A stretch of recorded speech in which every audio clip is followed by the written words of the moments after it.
அன்பான மக்களே, நம்மளோட மகாநதியில் வந்துட்டு நடிக்கிறார் இல்லையா நம்மளோட சுவாமி, அவர் வந்து கலாட்டா இன்டர்வியூவில் வந்து செகண்ட் பார்ட் வந்ததில் பயங்கரமாக வந்து பேசியிருக்காரு, சூப்பராக பேசியிருக்காரு. அப்படிங்கிறதான் சென்னையில் அவருக்கு வந்து வீடு இல்லை, அதனால் வந்து நான் சென்னையில் வீடு வாங்கி அங்கேயே செட்டில் ஆக போகிறேன், இன்னொரு ப்ராஜெக்ட் வந்து பண்ண போகிறேன், அதில் சென்னையிலே தான் அங்கே ஸ்டே பண்ணுற மாதிரி இருக்கும், அதனால் அதுக்கான ப்ராசஸ் போயிட்டுருக்கு அப்படின்னு சொல்லியிருக்காரு. ஃபேன்ஸ்லாம் வந்து பயங்கரமாக அந்த வார்த்தையை பார்த்துட்டு அவ்வளோ ஹாப்பி ஆகிட்டாங்க, அவ்வளோ சந்தோஷமாயிட்டாங்க. அப்படிங்கிறதான் பிகா ஃபேன்ஸ் எல்லாருமே சுவாமி சென்னைக்கே வர போகிறாரு அப்படின்னு.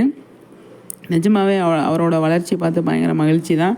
பேரண்ட்ஸும் நல்லா ப்ரௌடாகவே இருப்பாங்க. அவங்க வீட்டில் வச்சுருந்த அவார்டெலாம் பார்த்தீங்களா, அவ்வளோ ஒரு அழகாக இருந்தது, பார்க்குறதுக்கு சூப்பராக இருந்தது, செம்ம. அப்படிங்கிறதான் நம்மளோட சுவாமி நிஜமாகவே வந்து அவ்வளோ அழகாக வந்து இன்டர்வியூ இப்போ எடுத்திருந்தார், அவ்வளோ அழகாக சூப்பராக பேசியிருந்தார். அப்படிங்கிறதான் அந்தளவுக்கு நல்ல மெச்சூர்டாக வந்து பேசியிருந்தார் அப்படின்னு தான் சொல்லணும். நம்மளோட சுவாமி சென்னையிலே வந்து செட்டில் ஆகிட்டு படம் ஏதாவது சைன் பண்ணுவாரோ என்னமோ அப்படின்னு சொல்லி தோணுது. கண்டிப்பாக படம் பண்ணால் நல்லா தான் இருக்கும் அப்படிங்கிறது நம்மளோட சைட்லேருந்து.